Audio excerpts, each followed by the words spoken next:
It's time for Security Now with Steve Gibson. This week, Steve's going to talk about the next evolution of click tracking in browsers. There's the Online Harms white paper. Microsoft's Edge browser is now official on Chromium. There's the Galaxy S10's in-display fingerprint sensor, and apparently it can be spoofed now, and so many more topics. I'm Jason Howell. I'm going to be here with Steve next on Security Now. Netcasts you love.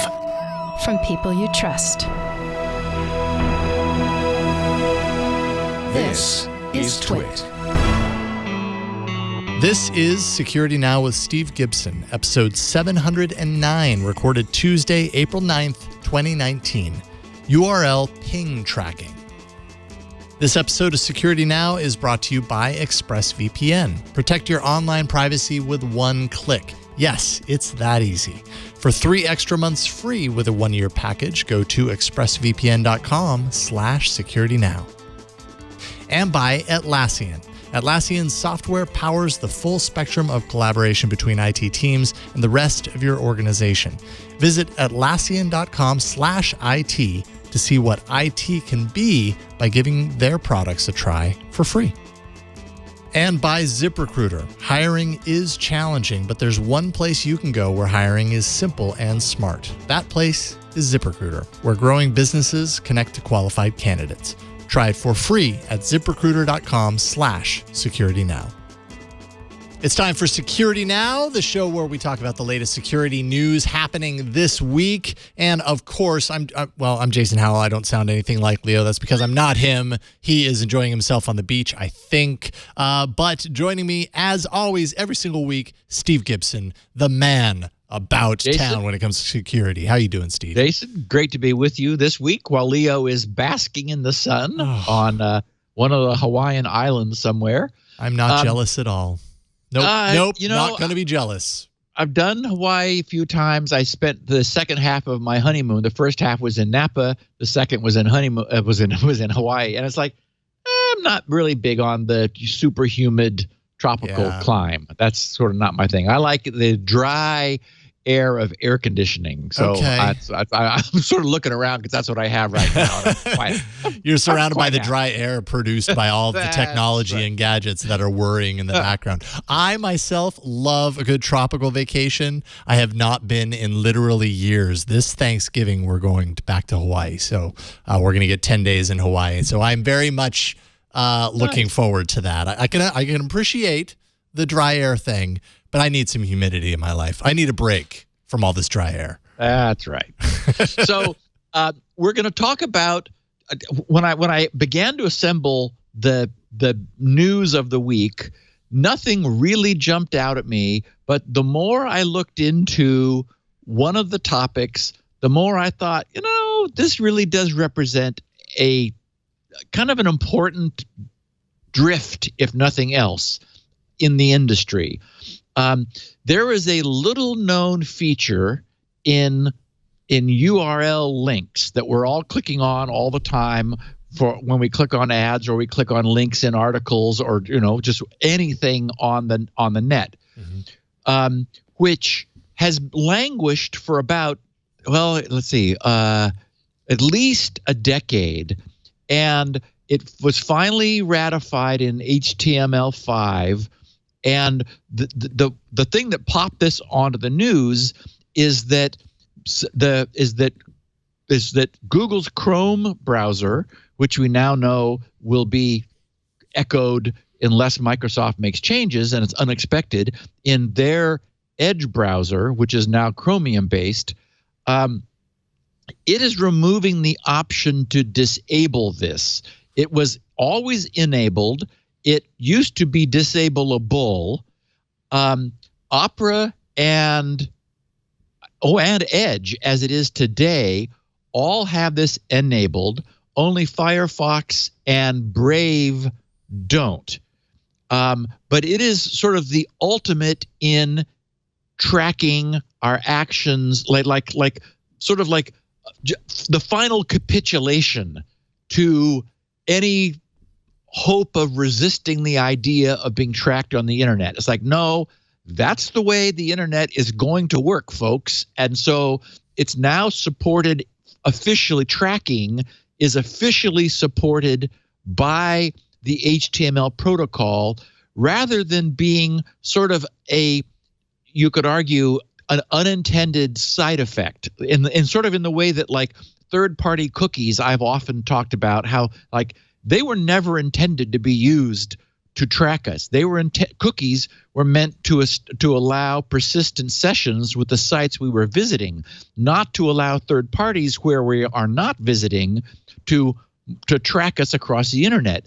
Similarly, the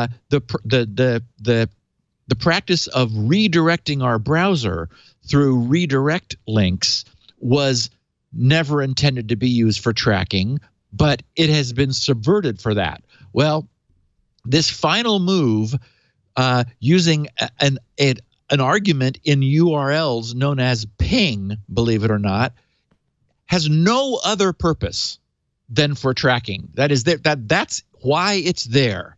And the fact that it is going to be always enabled, cannot be disabled, and Google is already using it. I show, and we'll get to it toward the end of the podcast, that when you bring up Google search, you get two different pages if you are doing it in Chrome or in Firefox, because Google is already using this, which they know is in their own browser because they put it there, and they know Firefox has it off by default.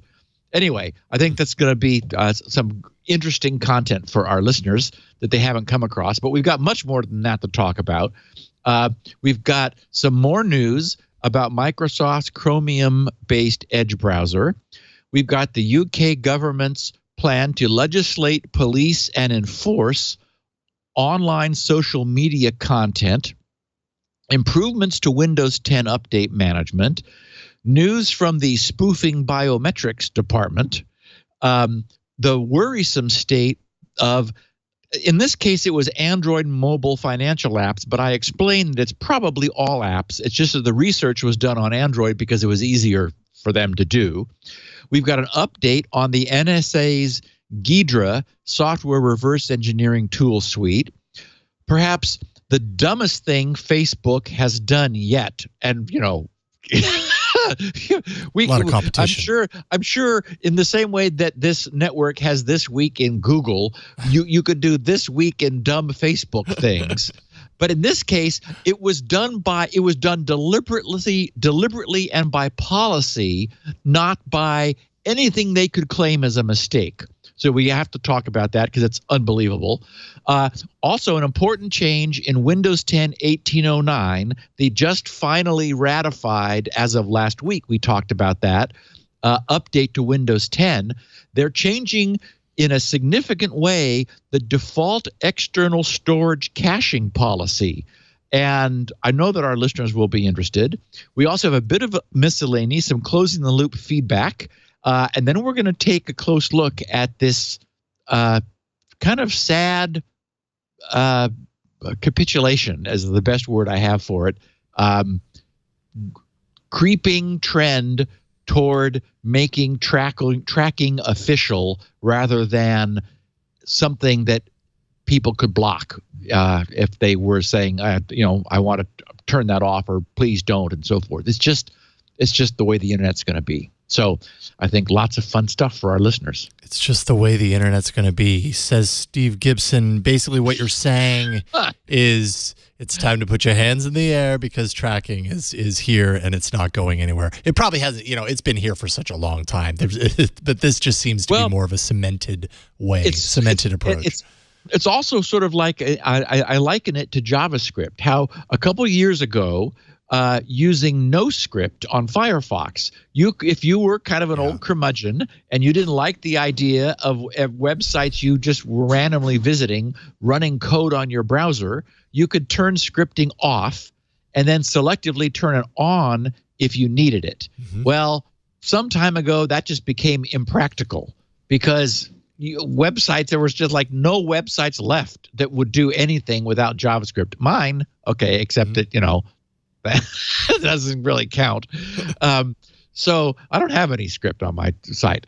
You're leading by example. except specific pages that you go to when you want to do, like the password haystacks page. It uses script to do an actual job for you rather than endless tracking.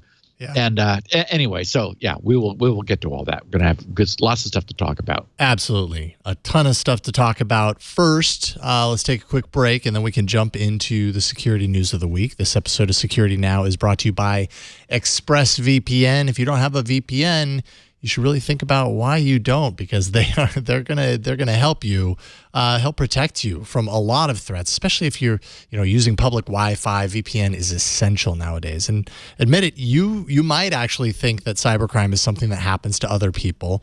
I hear this all the time. People say, "Oh, that kind of stuff doesn't happen to me. It's stuff that you read about, but it's not happening to you." You may think no one wants your data, or that hackers can't grab your passwords or your credit card details, but you'd be wrong. Stealing data from unsuspecting people on public Wi-Fi is actually very simple. It's super cheap. It's pretty easy for hackers to make money that way. When you leave your internet connected and unencrypted, you might as well be writing your passwords and your credit card numbers on a huge billboard for the rest of the world to see, or for the hacker world to see, because they know how to get to that. That's why I use Expressvpn to protect myself from cybercriminals. Expressvpn secures and anonymizes your internet browsing by encrypting your data and also hiding your public IP address. Expressvpn has easy-to-use apps. They run seamlessly in the background of your computer, your phone, your tablet. You just install it on your phone. I have it installed on my phone. It actually kind of integrates nicely into the Android OS, so I know when I'm protected up in the notification panel. It's really easy to do. In fact, so easy, it's basically a single click. Turning on Expressvpn protection really is one click away. And then using Expressvpn, you can publicly, surf public Wi-Fi safely. You're not being snooped on at that point. You won't have your personal data stolen because it's all channeled through the VPN, which is protecting you along the way, obscuring you basically, so that instead of putting your password or your credit card information up on a board, you're erasing it off that board and keeping it for yourself. For less than $7 a month, you can get the same ExpressVPN protection that I have and that we use here at TWiT. ExpressVPN is rated the #1 VPN service by TechRadar. Comes with a 30-day money-back guarantee, so you can try it out. Check it out and see what you think. I know you're going to like it. Protect your online activity today and find out how you can get 3 extra months free with a 1-year package. Go to expressvpn.com/securitynow. That's expressvpn.com/securitynow for 3 extra months free with a 1-year package. expressvpn.com/securitynow. And you can find more by visiting that site. And we thank ExpressVPN for their support of Security Now. All right, security news time. Microsoft's Chromium Edge browser is now a thing. Yes, it with rather surprising speed, this has become available. We covered the news last week of it having leaked. And there were some sketchy places that you could download it, and I know I heard Mary Jo say that she was running it. What was interesting was it was running on Windows 7 as opposed to, as is everything now that Microsoft is doing, explicitly Windows 10 only. So I have the link in the show notes. Presumably you can Google it also, but it's MicrosoftEdgeInsider.com. I think that's probably all you need. www.MicrosoftEdgeInsider with no punctuation there.com. There's a download page. They declare that. So this is just to remind our listeners, or if someone has skipped a couple podcasts, Microsoft apparently threw in the towel. Capitulation seems to be the word of the week on the podcast. Just gave up all of the work that they had put into their Edge browser, which was arguably very good work, and said, let's just use Chromium. Let's use the open source browser, which of course Google's project Chromium has famously created, and which is the #1 browser on the internet, despite all efforts of Microsoft's to make it hard for people to make that change. People want to use Chrome, and I have to say, everywhere I go, I mean, I'm still holding on to Firefox. I like Firefox. It is arguably becoming in there. There's its differentiation from Chrome is increasing as Firefox continues to maintain more of an independent, non-ad supporting, non-tracking profile. And mostly, I just like the UI. I mean, a browser is almost all about the user interface, and Firefox allows integrated vertical tabs down the left-hand side that I cannot live without. I mean, until I can't do that, or until Chrome allows me to do that, and there's been some talk about it, I'm using Firefox because, you know, UI on a browser matters. Anyway, so Microsoft gave up. They're switching to Chromium. The early reports from the leaked copy were all glowing. I mean, it was, you know, basically it's Chrome with an Edge wrapper around it from Microsoft. Well, it's gone official. It for Windows 10 is now available, and interestingly, they intend to make it available officially for Windows 7, 8, 8.1, and Mac OS. So, I mean, again, I'm not that excited because I'm happy with Firefox on my Win 7. But if somebody for some reason didn't want to run actual Chrome, Google's Chrome on their Windows machine and wanted to have Edge, there is apparently some feature in Edge that would allow you to have IE tabs within the Edge, within the Chromium Edge browser, if presumably you went to some who knows what website that actually required IE, like real old Internet Explorer function that hadn't been updated to run on contemporary browsers. You could integrate that into Chrome. And of course, we also, a couple of weeks ago, we talked about this bizarre add-on that Microsoft had officially created, which was available both in the Google Chrome extension store and as a Firefox extension, which, when you attempted to go out onto the internet, would grab your browser and run it under Edge if you were doing this in Windows. And it was like, okay, I'm not sure why that's a good thing, but anyway, they did that. So there are, as this official Microsoft Chromium Edge site states, the 3 update channels are available, which will be familiar to many people who enjoy playing on the bleeding edge. There's the beta channel, which is the most stable browser, and that code is updated about every 6 weeks. Then there's the dev channel, which will be more stable than the on-the-fly nightly updating Canary, but the dev channel would be not yet ready for beta, and it would be the one that's working toward the next major release, and that the Canary channel is like the cutting edge state of the browser with like code commits from that day, so it's updated nightly, and that's where prototyping of like the newest features from that would be 2 major versions away from the current release would be hashed out and experimented with. So this is neat. I mean, this is sort of feels like part of the new Microsoft beginning to do things to do popular things the way other companies have been doing them, and wanting to play with the rest of us also.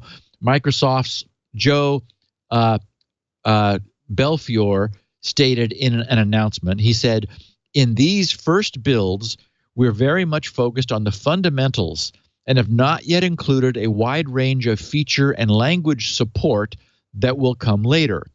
He said you'll start to see differences from the current Microsoft Edge, including subtle design finishes, support for a broader selection of extensions, and the ability to manage your sign-in profile. We look forward to people starting to kick the tires, and we'll be refining the feature set over time based on the feedback we received. And then the one significant thing, and this we saw this already in the leaked release, but now it's still there in the official, is you can enable support for Google Chrome extensions in Microsoft Edge's this insider build. You select extensions under the browser's main menu, the Edge menu, and then down on the bottom left is allow extensions from other sources.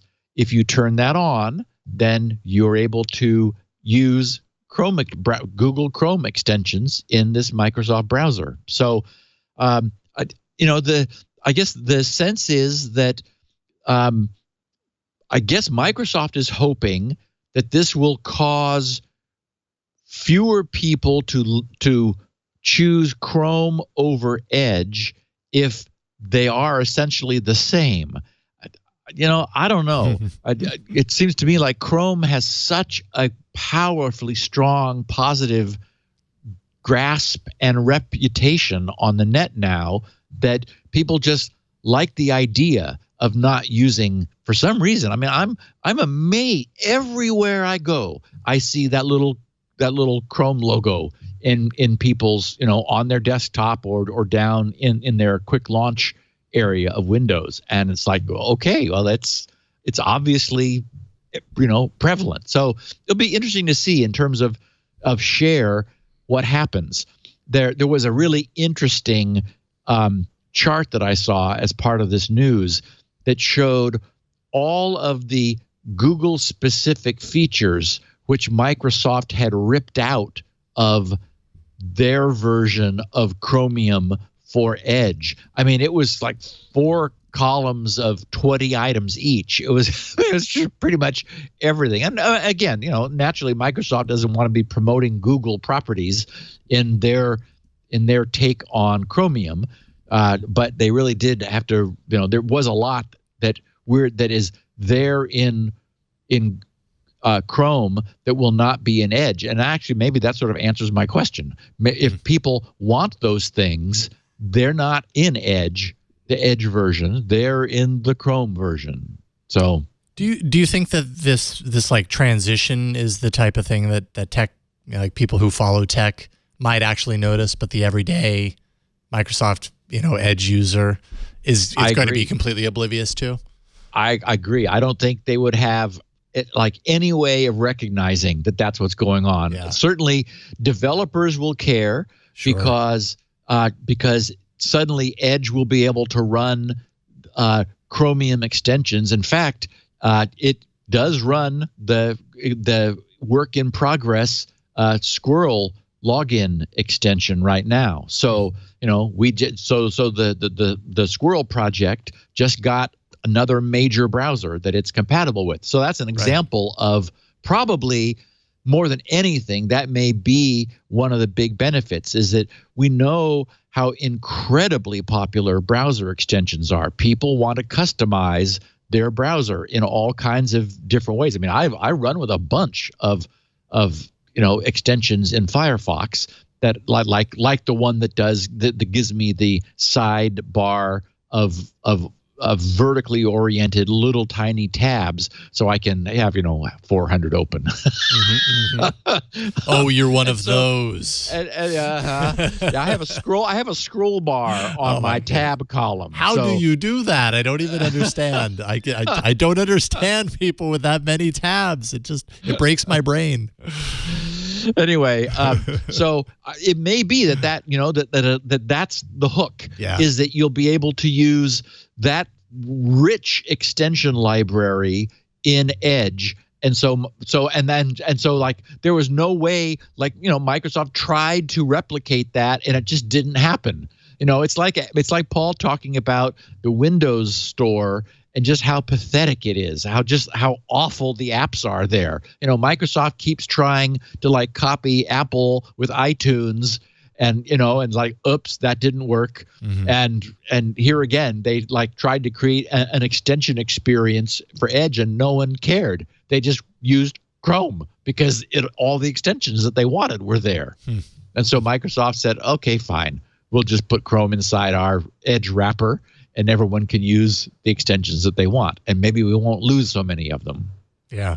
Well, and it's not without precedence either. Microsoft did this also with its mobile. It's mobile strategy. Now basically you're getting Microsoft apps on Android instead of Microsoft controlling its own OS. So this is just kind of the modern Microsoft era is realizing, it's kind of strange when they make this decision, but realizing that they're willing to kind of admit to a certain degree, whether they call it defeat or not, admit defeat in one area and shift their strategy in a new way like this. Yeah. So yesterday, the UK government announced a suite of online safety laws, which, and this is what we saw coming. This is sort of like, we know that the GDPR happened within the EU. So now the intent here in the UK is to hold the publishers of online social media platforms liable for the harmful behavior spreading through their platforms. And, I guess my feeling is this like the inevitable legislative blowback from what has been the previous practice of providers, social media providers, wanting to try to sell the idea that they're just providing a utility and that they're not in any way responsible for the actions of the people who use this information utility that they're providing. And unfortunately, that strategy has, as we know, backfired a lot. This paper, which is, I think it was 102 pages, and believe me, I'm not going to drag our listeners through it. Page 1. Chapter 2. But for the next 3 months, and this is not yet legislation. This is the slow grinding wheels of legislation beginning to turn, and so the first couple of teeth of those gears are meshing. So this is intended to be open and available for 3 months until July 1st. So just a little less than 3 months. And to give our listeners some sense for it, they said in the introduction, what they call the online harms white paper sets out the government's plans for a world-leading package of online safety measures that also supports innovation and a thriving digital economy. This package comprises legislative and non-legislative measures and will make companies more responsible for their users' safety online. And of course, we're going to march out the kids, so especially children and other vulnerable groups. The white paper proposes establishing in law a new duty of care toward users, which will be overseen by an independent regulator. Companies will be held to account for tackling a comprehensive set of online harms ranging from illegal activity and content to behaviors which are harmful but not necessarily illegal. This consultation aims to gather views, so that is this paper, this thing that's out for the next 90 days, aims to gather views on various aspects of the government's plans for regulation and tackling online harms, including, and we got 5 bullet points here, the online services in scope of the regulatory framework, which is to say which online services would be in scope for this framework. Options for appointing an independent regulatory body to implement, oversee, and enforce the new regulatory framework. The enforcement powers of an independent regulatory body. Potential redress mechanisms for online users, and measures to ensure regulation is targeted and proportionate for the industry. And I pulled a bunch of points out. There were 49 numbered paragraphs in this 102-page thing, and I think I pretty much characterized it well enough. We know what its focus is. Paragraph 12 had some bullet points, which I'll just quickly cover. They said, our vision is for a free, open, and secure internet, freedom of expression online, yada, yada. They actually didn't say that. An online environment where companies take effective steps to keep their users safe and where criminal, terrorist, and hostile foreign state activity is not left to contaminate the online space. So basically, we know what they're saying. They're saying we're going to make, the likes of Facebook and Google and Twitter much more responsible for the content they're carrying than they have been to date. So things are going to change is the whole issue here. And so on. Rules and norms for the internet that discourage harmful behavior. They said the UK is a thriving digital economy with a prosperous ecosystem of companies developing innovation in online safety, citizens who understand the risks of online activity, challenge unacceptable behaviors, and know how to access help if they experience harm online, with children receiving extra protection, a global coalition of countries all taking coordinated steps to keep their citizens safe online, and renewed public confidence and trust in online companies and services. So this is the beginning of probably a reform of some sort for, which we've seen in various forms in the past. We've seen people talking about it. This is the beginning of something, and we'll certainly, to the degree that it affects the security and privacy space, we'll be talking about it, as I'm sure, for years to come.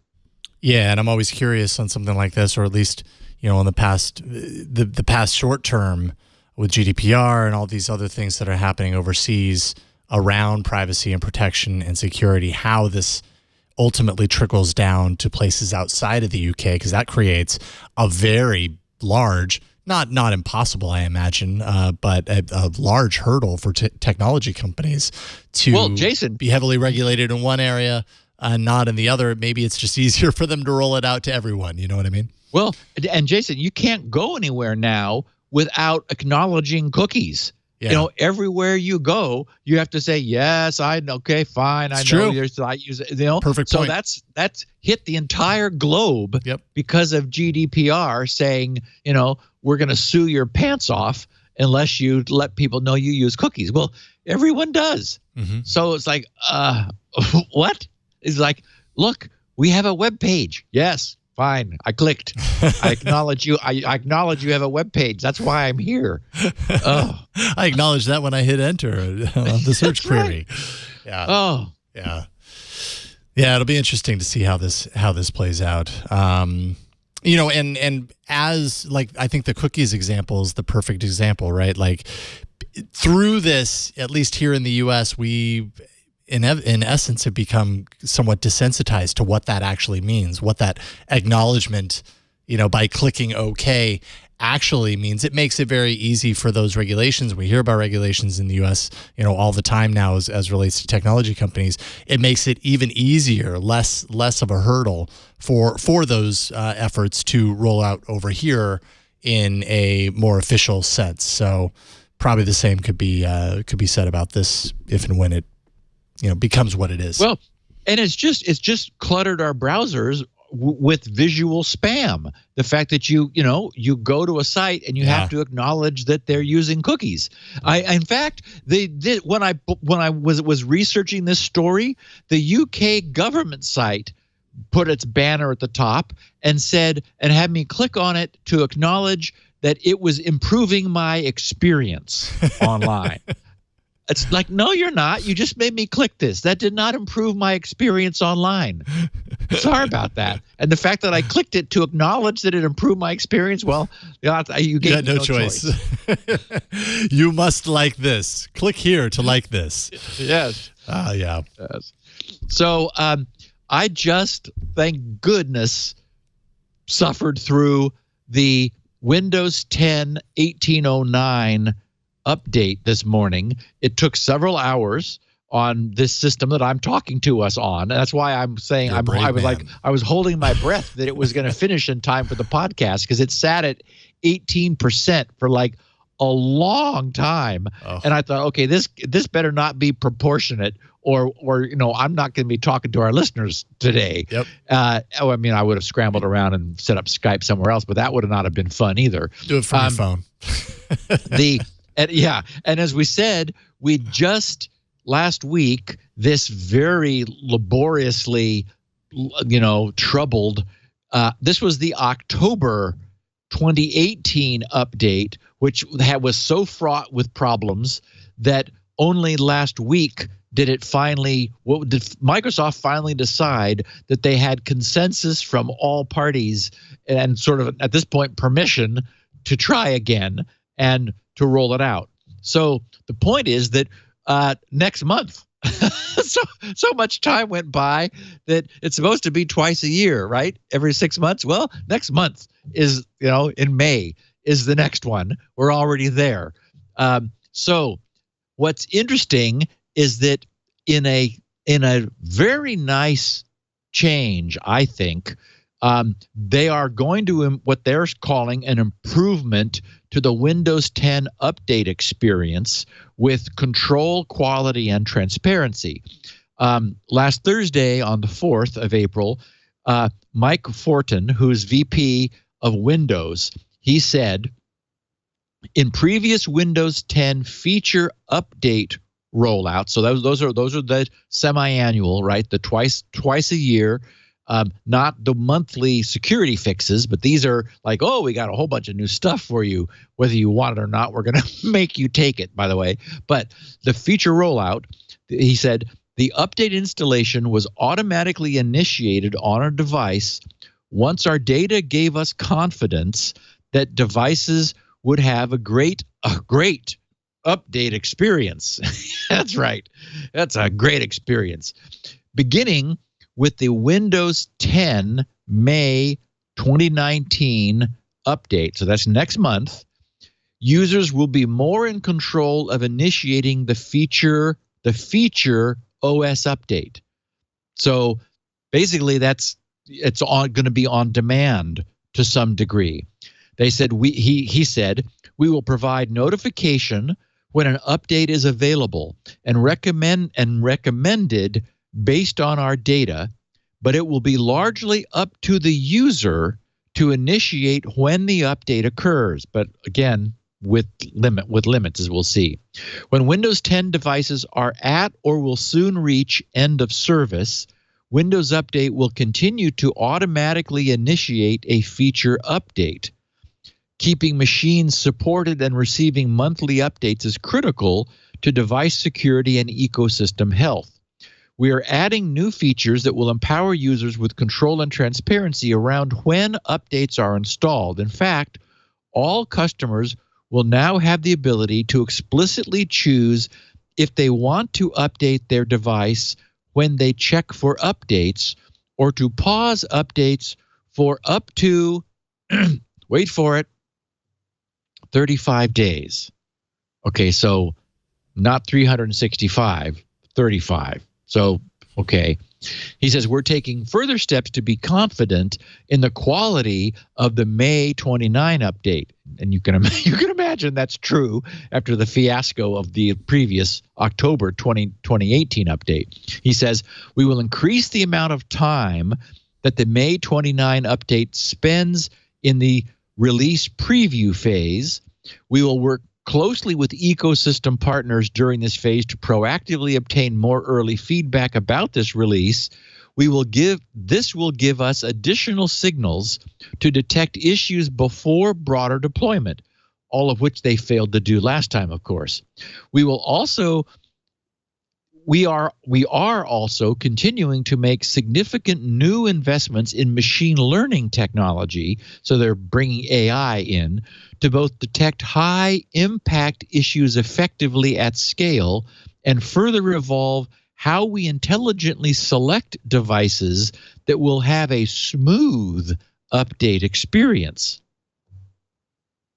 Okay, and in the show notes, I took a picture of the screen which they showed in this announcement, and this is what I like. There's the standard Windows Update, then the check for update button, and then there's a new section that stands off, sort of a pullout, and it says feature update to Windows 10 version 1903, which is not yet, of course, but that's what it'll be. And it reads, the next version of Windows is available with new features and security improvements.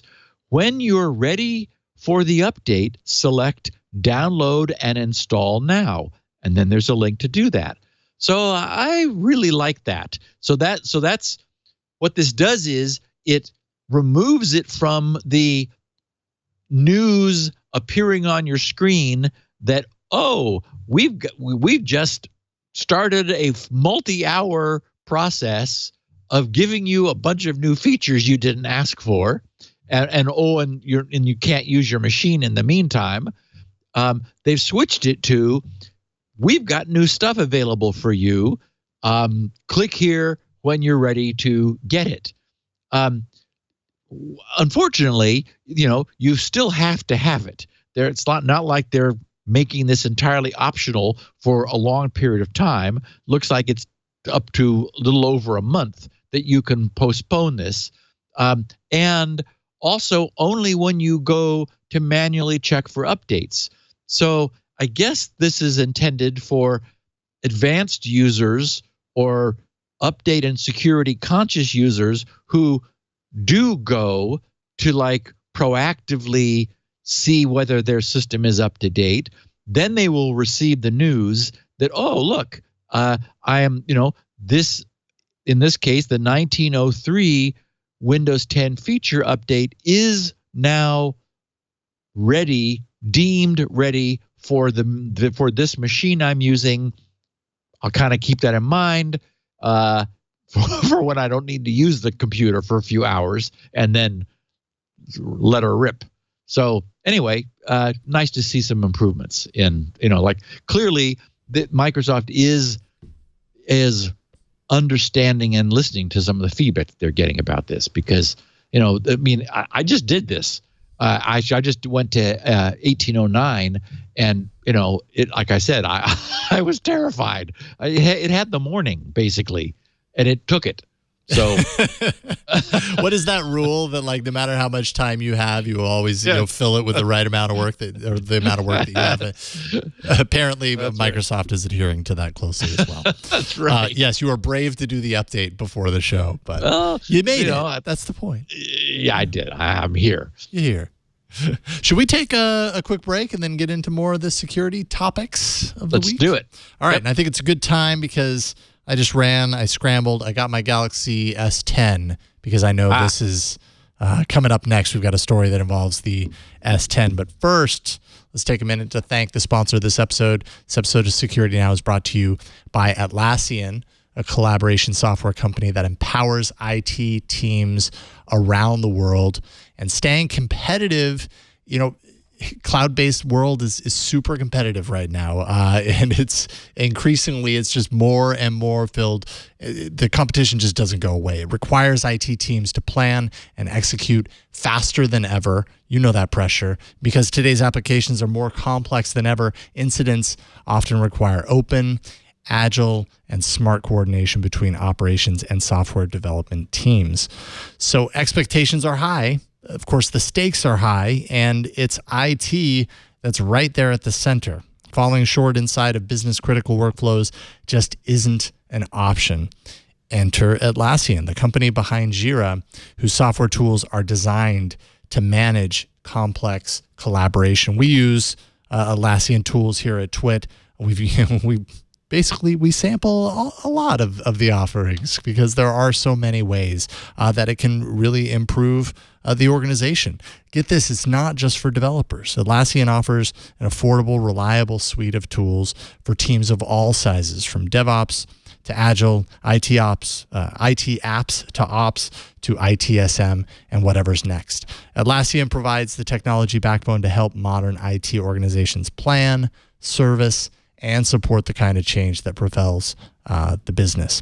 With Jira Software, Confluence, and Bitbucket, Atlassian forms the backbone of effective cross-team project planning, organization, and communication. And then with OpsGenie and Status Page, they help teams to better detect incidents, coordinate response efforts, to resolve issues faster, and keep customers or stakeholders up to date. Keep them updated on what's going on. Your teams can choose tools that are right for your current framework, while trusting as you grow, they can grow with you. So it's kind of expands with your capabilities. And it all integrates seamlessly with Jira and Confluence, which keeps your team from bouncing around from platform to platform. Like all of Atlassian's products, the tools for your IT team are easy and free to try. You just head over to Atlassian.com/IT, and you can find out which Atlassian offering is right for your team. Try Atlassian today to see what IT can be. That's Atlassian.com/IT, and we thank Atlassian for their support of Security Now. All right, so you're going to talk a little bit about this little portion of the phone that drives me insane every single flipping time I need to unlock this phone. Oh, interesting. I look forward to hearing your feedback. As we know, and this is what you're talking about, is that Samsung's recently released Galaxy S10 top-of-the-line smartphone has maybe a not-so-spiffy new fingerprint reader, but at least it's kind of spiffy technology. It's spiffy technology. I'll give it that. Yeah. We all recall Apple's fingerprint reader. We talked about it at the time a couple of years ago. It uses capacitive technology to image the ridges of our fingertips. When it was released, it was noted that since it was capacitive, it would not be spoofed by flat images. And as we all know, it was only a few days after it got into the hands of some creative hackers that a fake thumb with ridges, much like the Ruffles potato chips, was created to spoof Apple's capacitive technology. So not unspoofable after all. So now we jump forward a few years to Samsung. Everyone these days is all freaked out over the seamlessness of their screens, with much angst, like over the Apple iPhone ears, right? The little side things created by the encroachment of the iPhone's 3D facial recognition technology onto the screen. So Samsung, determined to minimize the encroachment of any UI technology, set their engineers the task of incorporating a fingerprint reader into the screen so that there would be no physical, like set off zone of any kind. They succeeded and created an acoustic ultrasound imaging technology whose transducer is placed behind the screen and which operates through the screen. Apparently, based on Jason's experience, not as well as the engineers at Samsung were hoping. Your mileage may vary. Well, I want to hear about that in a second. So we're talking about this because, as with Apple's capacitive 3D fingerprint imaging technology, it didn't take clever hackers long to spoof the Samsung ultrasonic fingerprint reader either. Last Wednesday, a Reddit user calling himself Dark Shark 9 posted his hack of his Samsung S10. I've got a link in the show notes to a video of him doing this. He unlocked his Samsung Galaxy S10 using his 3D printed fingerprint picked up from a photo of a wine glass taken using his own smartphone. However, to make his accomplishment more striking, he noted that the fingerprint image could be captured at greater distance using a DSLR camera to steal like one's fingerprint, further away than having to near focus.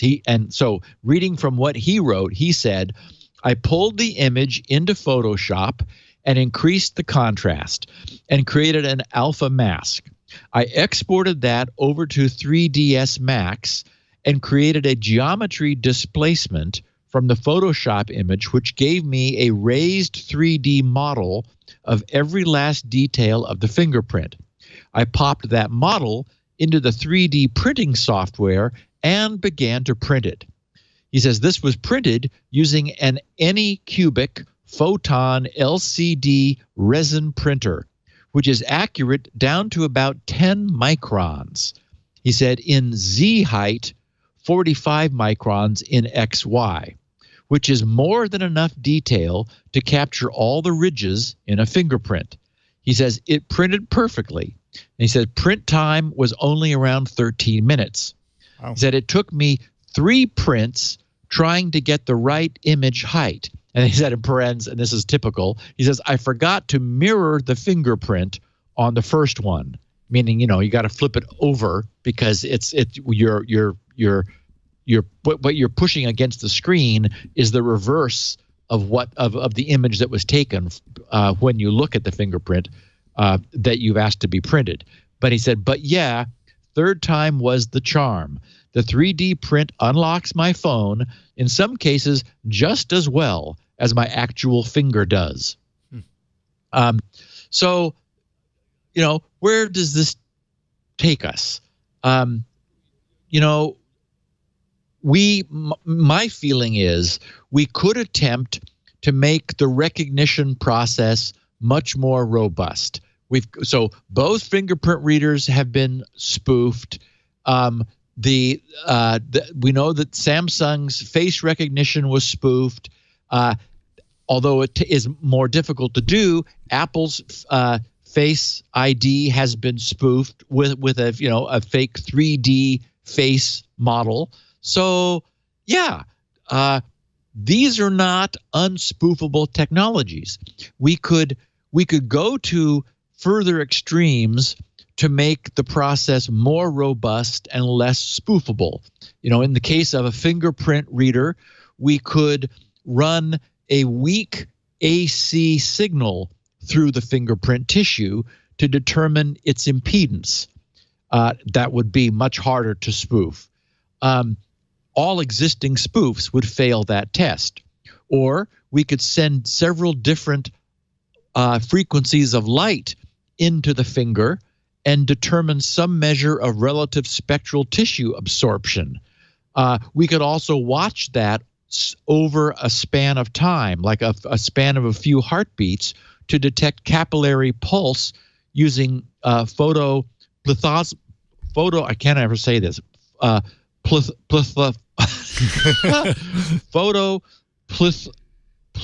can't believe I can't say it. I can't say it. My favorite part of the show right now. Plethysmography. Normally it runs off the tongue, but I need some more coffee. Anyway, so we know that Apple did go to great lengths to make their Face ID largely immune to simple spoofs. You can't show it a flat photo because they've got infrared imaging to obtain a 3D model of the user's face, specifically so that so that showing it a photo would not fool it. But capturing 3D images of people is no longer the stuff of science fiction. Consumer apps now do that regularly. So that's really not that big a problem. And we have 3D printers, as this existing hacker just noted. So getting 3D models is not difficult. So I think that the right way to think of this is soberly and realistically. This is another example of the classic trade-off of convenience for security. Are biometric systems as secure as non? And the answer is no, they're not. They are not as secure as a long password, but they are incredibly more convenient to use. And so the question you have to ask is, are they secure enough for your application? And applications vary. Are they secure enough for a phone owned by an NSA person who's keeping secrets on it? No, they're not. Are they secure enough for your mom who, just wants to pick her phone up and answer it? Yeah, probably they are. So unless the technology in our current biometrics is raised to the point where their cost starts becoming prohibitive, because doing all this extra stuff is going to cost more in a consumer setting, and it's going to make them more prone to refusing to accept that you are really you when you are, because of, you're sad today, and so the facial recognition got tightened up, or you changed the glasses that you're wearing and they no longer match the profile of what you had before, or who knows what. I know for me, Touch ID doesn't work when my fingers are cold, oddly enough. So maybe there's a thermal sensor in there. I don't know. The point is that the more we do to make them much less easily spoofable, the harder it's going to be to convince them that we are who we are. That it really is us. When you inherently reduce the chance of false positives, you also, when you reduce the chance of false positives, you also reduce the chance of true positives, because you've so much tightened down the system that it becomes, the problem, the fundamental problem is that the signal, from a signal recognition standpoint, the signal we are trying to recognize is soft. And, it's a fingerprint, which is inherently a soft signal. Things can happen to it. You can get cut. You can, it can be a different temperature. You can, have scars on it. And it can be a spoof. And certainly a camera looking at a face is a soft signal, whereas a long password is incredibly hard signal. It is not a soft signal. But soft signals, biometrics, are much easier to use. So, so when I saw this, it's like, aha, I spoofed the Samsung S10. It's like, yeah, everybody has spoofed everything. If it's biometric, it is spoofable. But it is also, except maybe Jason, in the case of your Samsung S10, much more convenient to use than a system that is less spoofable. So anyway, I just sort of wanted to take a moment to acknowledge that this whole domain of biometrics has the problem that it is convenient, but we're making a big trade-off in terms of absolutely lockdown security.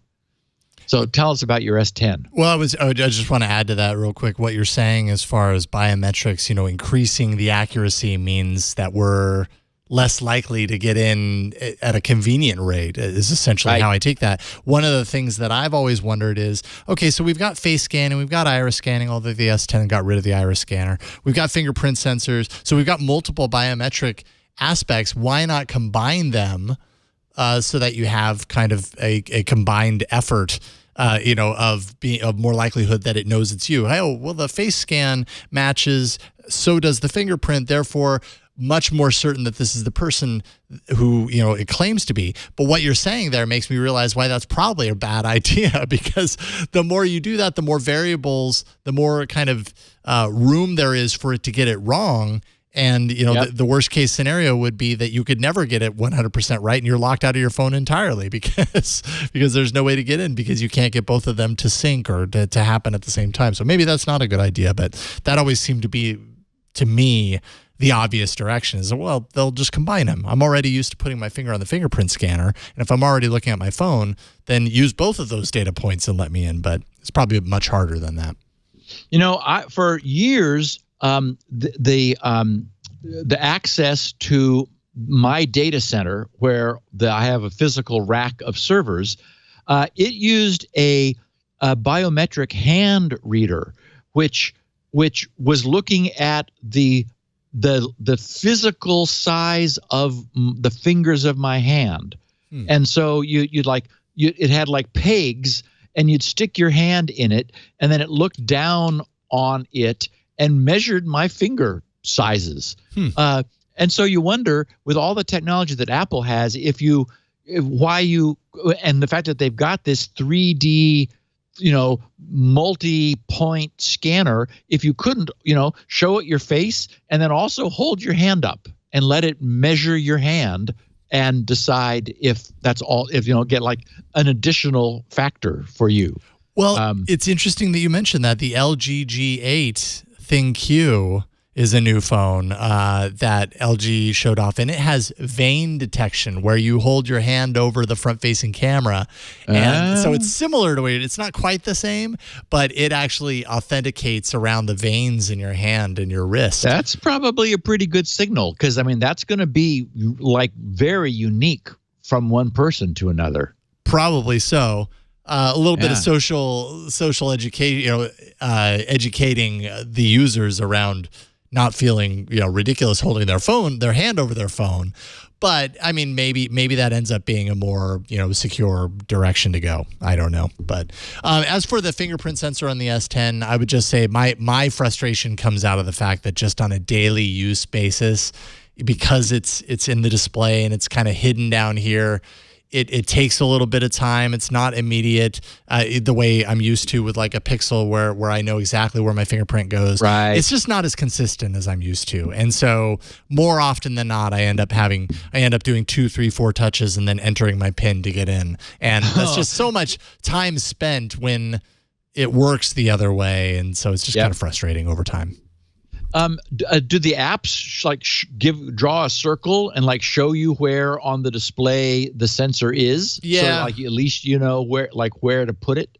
Yeah, I'm trying to see if maybe it's probably hard to see. Maybe in my single you can see it, but there's a little area down here there is an indication. There is an indication. Let's see here. So that little fingerprint dot down there, right, that will appear when it's time for me to authenticate on an app and the display's on. If the display's off, I don't know if I'll be able to get it. Oh, it realized that I held it up and it turned the display on. But if it's off, I should be able to do that. But of course, I'm hitting it sideways with my thumb, so it's just it's doing a little haptic kick, but it's not actually unlocking. But if you know where it's at, you can get into it even when the display's off. And so your sense is, if you had your choice, you'd have them you would have had them leave the fingerprint reader where it was, because you knew where it was, it worked, it was reliable, and it just, it was like less hassle. After 2 weeks of using the S10, I still don't have the in-display sensor nailed. And I thought after 2 weeks of solid use, I'd get used to exactly where my finger needs to go. I'd get better at scanning it so that it would let me in more often than not. And it's still not there. So I'm open to new technology 100%. But in my 2 weeks of usage, it's been more headaches than it's been, oh my goodness, you know what I mean? And so to that end, yes, I want a system that works better than that. Yeah. That's how I feel about it. And so the official pronunciation is photoplethysmography. I was practicing it. Photoplethysmography. I saw your mouth moving. I thought you were talking to Jammer B on the talkback, but you were pronouncing plethysmography. That's hilarious. That's great. Hey, but you got there. You got there. Photoplethysmography. Yes, there's one for the cocktail party. No kidding. Say that 5 times fast. So this is a bit of a self-serving study because it was contracted for by an Araxan Technologies that bills itself as the trusted provider of application protection solutions. So they're based in San Francisco. They contracted with another firm, the AITE Group, to look at the security of financial apps on the Android mobile platform. So not surprisingly, they're not good. That is the security of these mobile financial apps is wanting, but the details, as always, are where there's some interest. Their PR, their press release highlighted the results of this contracted for analysis of a group of popular mobile financial apps.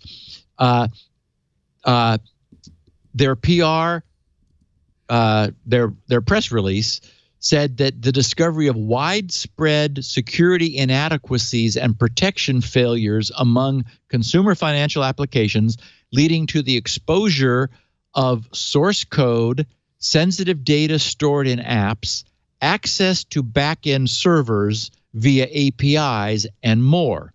So at the company that was contracted, the senior cybersecurity analyst is Alyssa Knight. She's with this AITE group who authored the study, which was titled "In Plain Sight: The Vulnerability Epidemic in Financial Services Mobile Apps." And, given what they found, I would tend to agree. There are a couple charts down below, a couple pages down, Jason, that you might want to put on screen, which shows some little itty-bitty pie chart diagrams, but you can get some sense for it.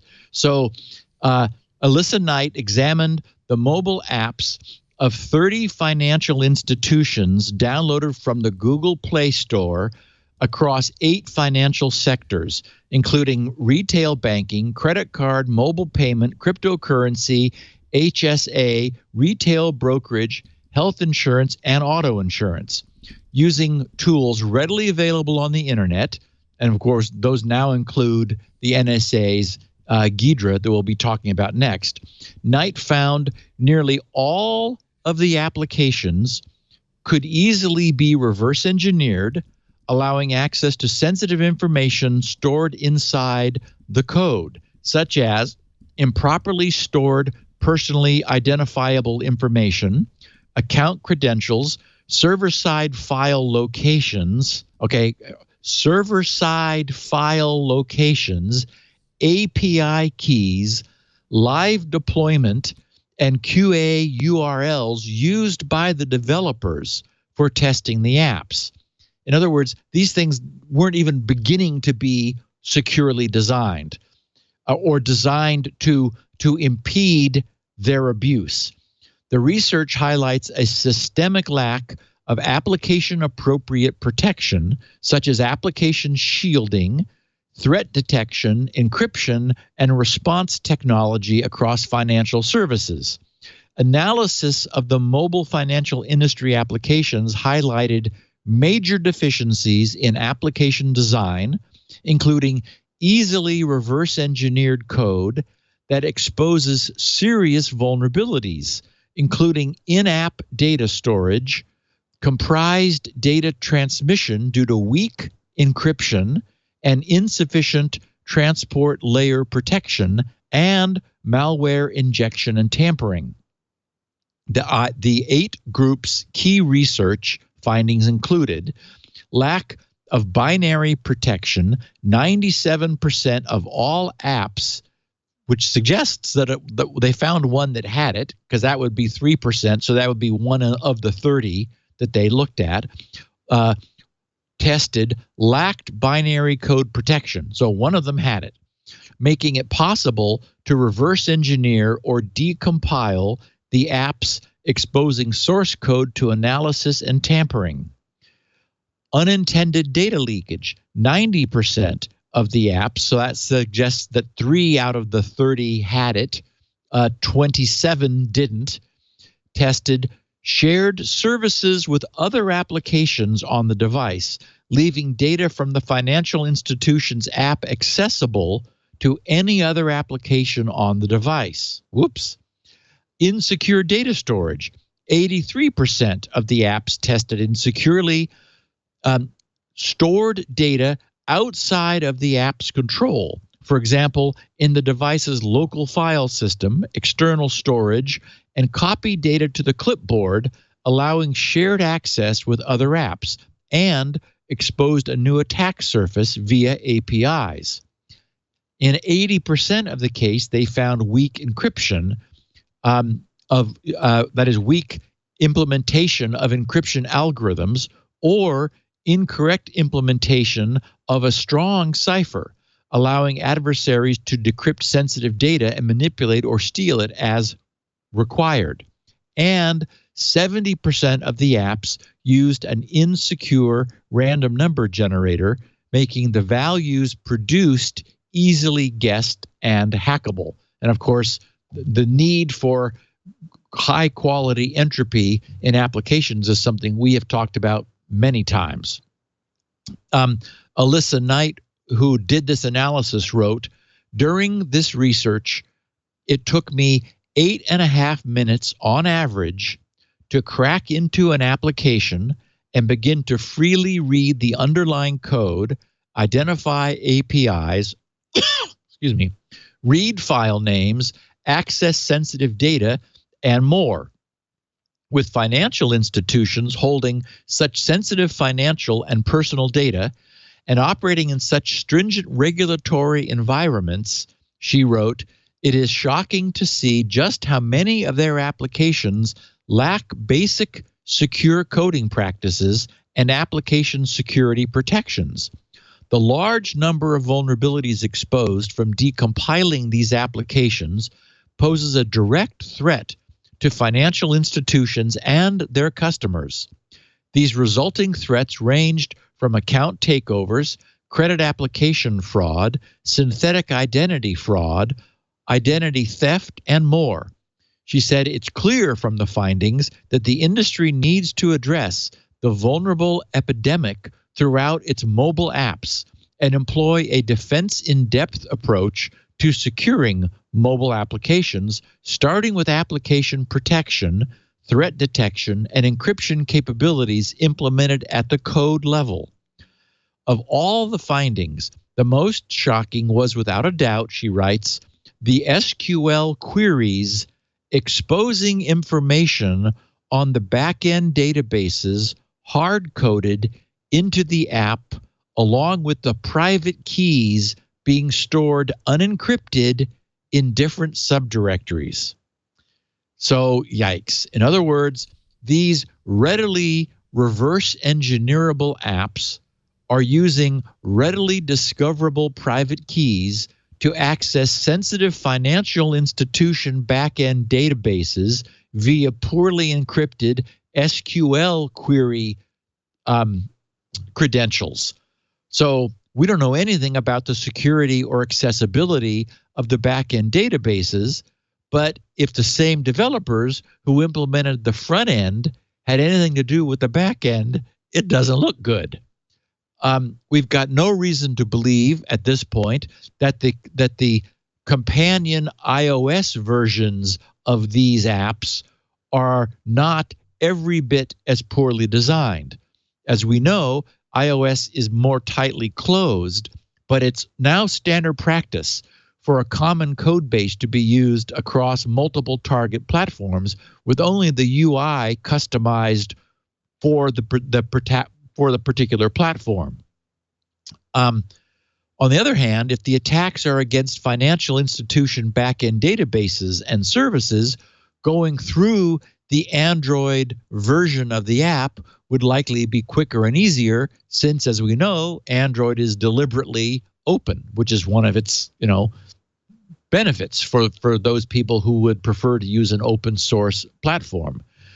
And the fact now that this knowledge of the vulnerability of these apps, although they were not specifically revealed, but it's not hard to guess what 30 of them might be on the Android platform. That's worrisome, because now the bad guys know that these things are poorly designed and easily reverse engineered. That's now public knowledge. And thanks to the NSA's release of GHIDRA, the bar to reverse engineering them has not simply been lowered, it's been dropped on the floor. So reverse engineering this binary code is going to become a hobby for hackers. So I have, in the show notes are the two charts that demonstrate, the lack of binary protection that was found, the prevalence of insecure data storage, unintended data leakage, client-side injection, weak encryption, implicit trust of all certificates. Oh my goodness, that's like nothing. Like nothing. Execution of activities as root, world readable and writable files and directories. It's like prevalent. Private key exposure, same thing. Exposure of database parameters and SQL queries. Insecure random number generator is like a big problem. So yikes. And then on the heels of that, we have last Thursday's widely anticipated release of the full source code for the NSA's GHIDRA reverse engineering tour de force application, which appeared on GitHub. I've got the link in the show notes to that on GitHub to remind our listeners, although I'm sure anybody, who we've talked about this extensively because it is exciting for the white and the black hat hacker community. It's written in Java. It's a cross-platform Windows, Mac, and Linux support. It has incredible processor support, x86, 16-bit, 32-bit, and 64-bit code, ARM and AArch64, PowerPC, both 32 and 64-bit, VLE, both 16, 32, and 64-bit MIPS support, micro, 68,000 in all varieties, Java, DEX bytecode reverse engineering, PA RISC, the PIC family of microcontrollers, 12, 16, 17, 18, and 24-bit, Spark, 32 and 64, the CR16C, the Zilog Z80 instruction set, the 6502 that the Commodore 64 and the Apple II used, the 8051, which is very popular in industrial controls. My favorite, the MSP 430, the little TI microcontroller, the AVR8, the AVR 32, and more. So, wow. Like anything you could imagine, any IoT device, mainstream desktop software, this thing will reverse engineer it, provide a flow of control diagram, identify the APIs that the app is calling to. Those allow you knowing what the APIs are that the section of code is calling, gives you a sense for what that region of code is doing. You can then begin to interactively, because the whole thing is an interactive disassembler. or almost a decompiler allow you to figure out, as for example this person did, of these Android apps, exactly how a piece of code is working. The official site is https://GHIDRA-SRE.org. That -SRE is softwarereverseengineering.org. So GHIDRA-SRE.org. And I think this is we're going to end up seeing some consequences of this. Of course, you know, the tool that used to be quoted was IDA. That was the interactive disassembler, which cost more than thousands of dollars per seat. And I have a feeling that those guys are going to have a hard time selling IDA anymore. You know, I mean, probably upgrades and feature improvements for people who already know it. What we hear of GHIDRA is that it is there's a steep learning curve, although there's tutorials and videos and all kinds of support available online. I have a link in the show notes to a threefold keyboard short keys guide. I mean, it's the full package. So I think probably in the future that's what the bad guys are going to be using, because why not? And it already has its first bug, which thanks to its wide exposure was found by a Matthew Hickey, who goes by the handle Hacker Fantastic. He reported a security issue when it was first released. He noticed that GHIDRA opens debug port 18,001, but it was bound to all of the system's network interfaces. Well, that's a mistake. It should just have been bound to the system's localhost port. When a user launches GHIDRA in its debug mode, that port will be open, and that would have allowed anybody with access to the machine over the internet to remotely execute arbitrary code on the analyst's system. Whoops.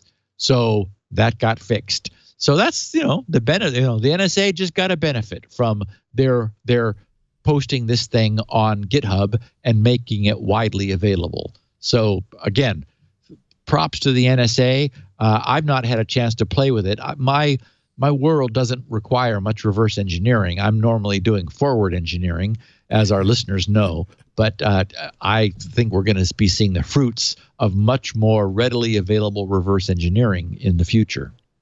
But you know what will never change? Facebook. Oh, goodness. At least the story around Facebook that we're so used to hearing. Could you believe this, Jason? Oh. Okay, so I actually had to go back and make sure this wasn't posted on April 1st. Right. I mean, it's so bad. Yeah. It is.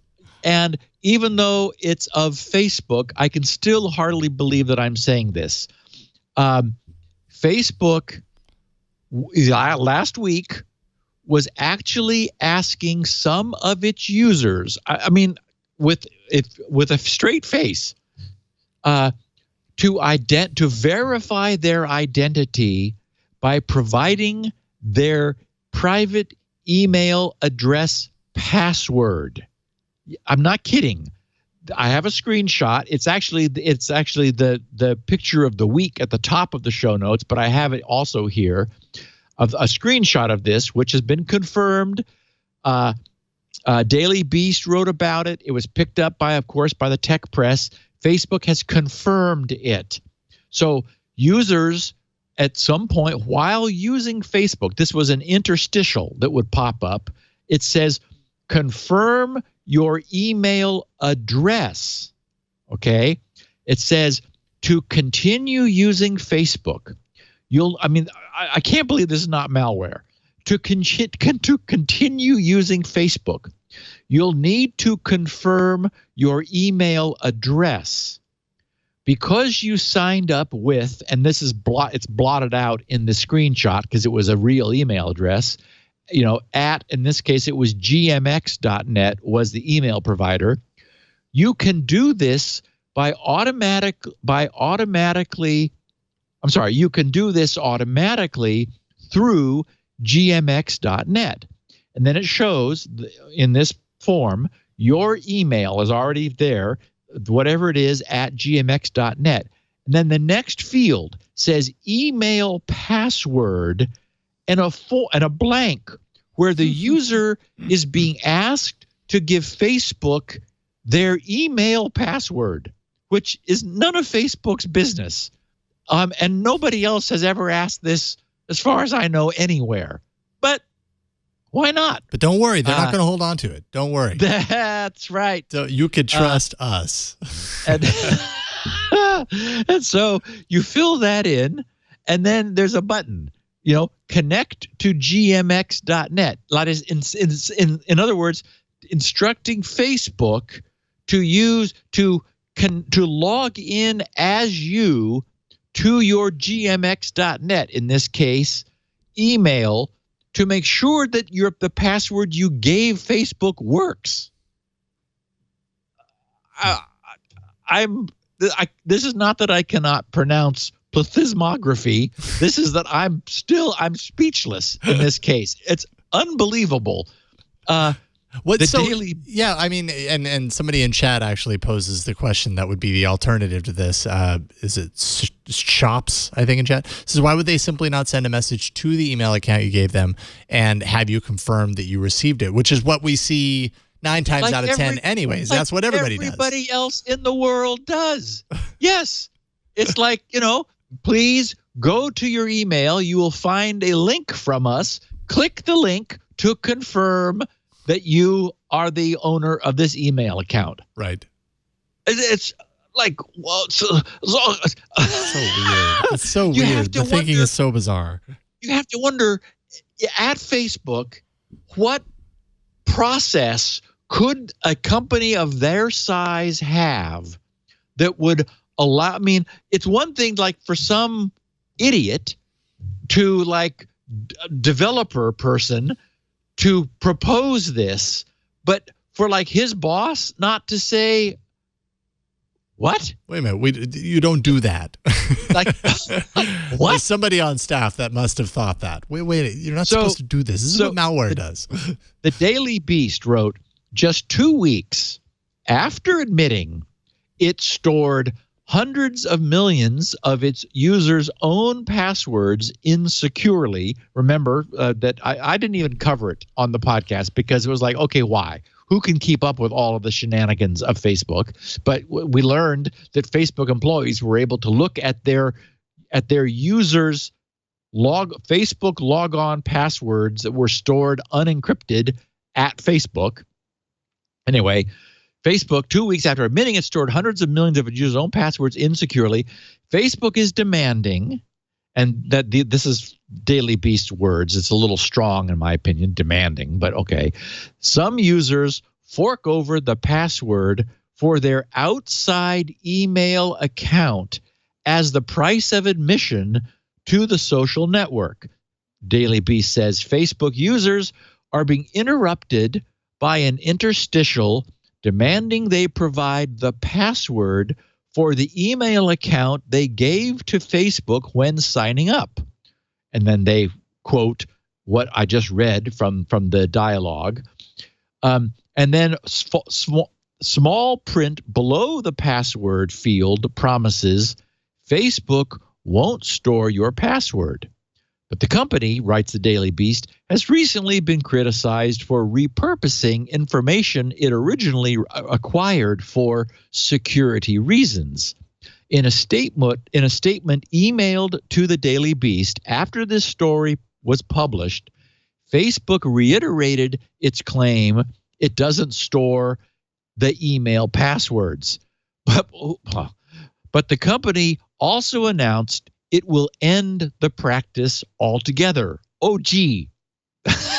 How nice. They said, Facebook wrote, we understand the password verification object. Sorry, I have even a hard time saying it.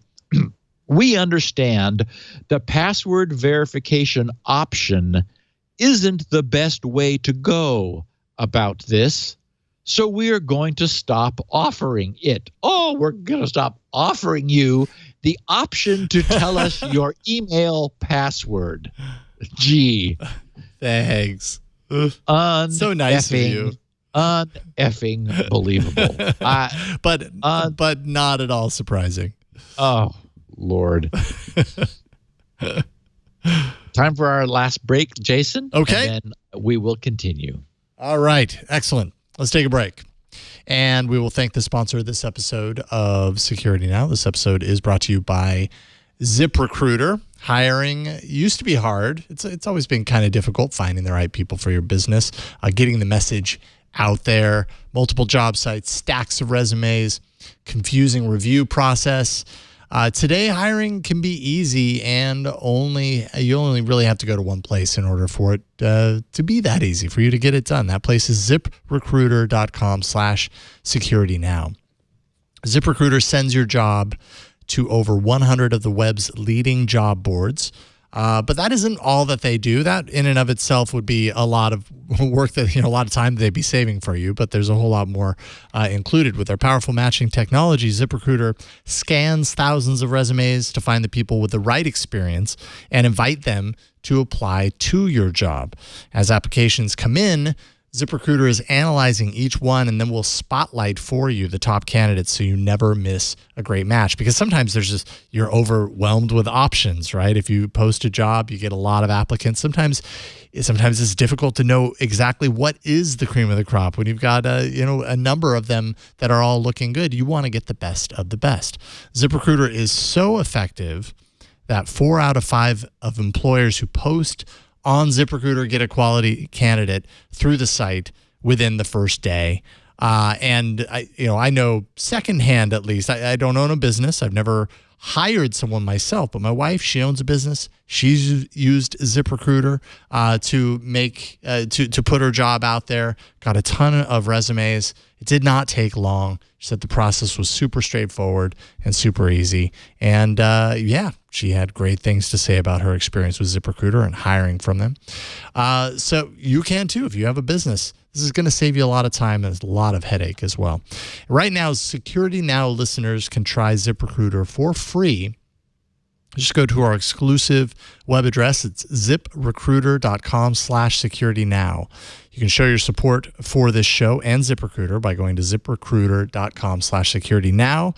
That's ziprecruiter.com/securitynow. ZipRecruiter is the smartest way to hire, and we thank ZipRecruiter for their support of this show. All right, what do we have in store for us next? So this was just sort of on the techie edge, but it crossed my radar, and I wanted to share it with our listeners because I'm sure there will be a bunch of people here who care. With this next update, the feature release, the May 1809. Wait, no, the one we just had, the one last week, is the October 1809. The one I just spent the morning hoping would complete in time for the podcast. The next month's is 1903, I think it was. Anyway, so 1809 is the most recent feature release. Microsoft disclosed a change in the default removal policy for external storage media plugged into any computer running this most recent version. In their summary, they said, Windows defines 2 policies, quick removal and better performance. Which would I prefer? That control, those two defines 2 policies, quick removal and better performance, that control how the system interacts with external storage devices such as USB thumb drives or Thunderbolt-enabled external drives. And here it is. Beginning in Windows 10 version 1809, the default policy is quick removal. In earlier versions of Windows, the default policy was better performance. They note you can change the policy settings for each external device, and the policy that you set remains in effect if you disconnect the device, then connect it again to the same port on the computer. Okay, so translation. Historically, Windows has always enabled write caching for all mass storage, both internal and external. This is especially crucial for external non-volatile thumb storage drives because for two reasons. First, they are so very slow to write. They often read quickly, but they've got notoriously slow writing performance. And second, writing, as we know, inherently degrades the storage cells of non-volatile memory and shortens the overall device life. Okay, it turns out that users were not reliably using the safe eject function for their external USB storage drives. They were simply pulling the drives out of the machine before the drives writing the drives writing of cached data had been fully flushed and written to the drive. So after all these years, Windows has decided to err in the direction of caution, because apparently this was causing lots of problems with data corruption on thumb drives and scary notices popping up on the screen saying you pulled your thumb drive out too early. They've decided to protect users from themselves by disabling USB device write caching by default. There are several problems with this, in my opinion. First of all, I get it that, yes, I can see where Microsoft would err in this direction. I'm hoping that somehow users will be notified that they have an option to change this. People who are responsible and who understand what's going on get many benefits from write caching to external storage. So first of all, two kinds of caching: read caching and write caching. Read caching keeps what has been read from a slower device, whether internal or external, in RAM, so that if it's being asked for again, it's already there. A perfect example are the allocation bitmaps for clusters on the drive. There are bitmaps that store bits which indicate whether clusters are available or not. While a file is being written and new clusters need to be allocated, the system is constantly reading from that bitmap, and as it allocates sectors, it's flipping bits. It's setting bits in the bitmap saying these clusters are now no longer free for use. So having them in memory speeds up the checking, the reading substantially. But here's the other thing, is allowing that cached memory to be write cached means that all of those individual writes setting bits are allowed to accrue, and only after that region has quieted down, has calmed down, will that bitmap finally be written once out to the drive, whether it's internal or external, if write caching is enabled for the external drive. So not having write caching on an external drive, which is relatively write not only slow but intolerant, meaning it hurts it to write to it, it is shortening its life. So Microsoft, unfortunately, felt the need to flip the default. And I can understand it because, scary dialogues popping up and corrupting external drives, that's a problem. But for we who listen to this podcast and who are able, who know to right-click on the drive in Windows Explorer and click eject, and then wait for the notice that it is now safe to eject this drive, the reason that is all happening is that any pending writes are being flushed to the drive so that its write cache, the cache is no longer dirty as the jargon goes in our machine. It's all been pushed out to the drive, which has accepted it, and it is now safe to pull it off the USB port. So the good news is there is the option. There's a policy tab on the drive's properties. So if you under the disk management app in Windows, you can right-click on the computer. That you'll find management. Go to management, then go to disk management. That'll show you a bunch of drives. If you right-click on one of them, do properties, that pops up a dialog with a bunch of tabs. The policies tab, the first thing there, it's called the removal policy, and it has quick removal, which is now the default, and it says disables write caching on the device and in Windows, but you can disconnect the device safely without using the safely remove hardware notification icon. The unselected thing is better performance, which says enables write caching in Windows, but you must use the safely remove hardware notification icon to disconnect the device safely. And then below it is write caching policy. It's grayed out completely if you are asking for quick removal, because there is no write caching.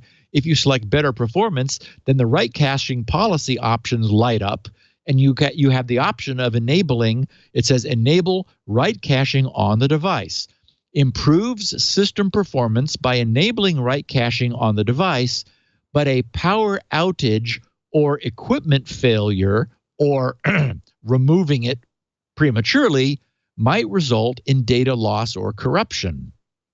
And then underneath that, if enable write caching on the device is enabled, then you have the secondary option of turn off Windows write cache buffer flushing on the device.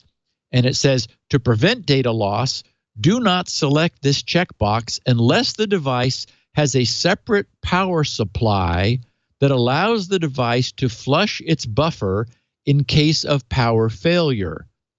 So they're saying we're going to allow write caching to be additionally lazy, as the term is, which will give you further performance boost and further life extension of any USB devices that you have plugged in at the cost of then really being really important that you don't yank the USB device out, because basically you've said, I will take responsibility for notifying Windows when I'm going to remove this thing, because even if with write caching on, but they didn't say it, but the write cache buffer flushing off, you're allowing the device, the write cache to remain dirty permanently until you shut the system down. So again, additional performance, but you really then are taking responsibility for getting the data written to the drive to the drive. Again, you get better performance, but at that price. Anyway, I just wanted to bring our listeners up to speed on that. This just changed with the most recent release of Windows 10. And so consider which storage you're using, how you're using it, and where you want to be responsible. And for the common user, Again, reading from USB is not a problem. This is all about writing back to it. It's better if you take responsibility, but some people can't do that. A couple bits of miscellany. I have a tip. As I was saying to Jason before we began recording, I thought I knew my way around Windows pretty well. I ran across a tip, a shortcut, a feature that I really want. And I used to install a third-party thing in order to get it. So Brad Silverberg, who was once upon a time a neat VP at Microsoft. I had a great relationship with him in the early days of Microsoft. We worked together on a number of things. I mean, it was a great working relationship. He left long time ago. He's one of the good Brads. One of the things he told me when we were talking about Windows is that he felt that one of the most underappreciated feature of Windows Explorer was the ability to use copy on files. That is, we're all familiar with, copy and paste of text within and between documents. But one of the ways to, for example, move a file around in Windows or between drives is drag and drop, right? You select it or maybe multiple by using Control to toggle selections or Shift to grab a range, and then you will left-click drag, or in some cases right-click drag, if you want to move them all somewhere else on the drive or move them to a different drive.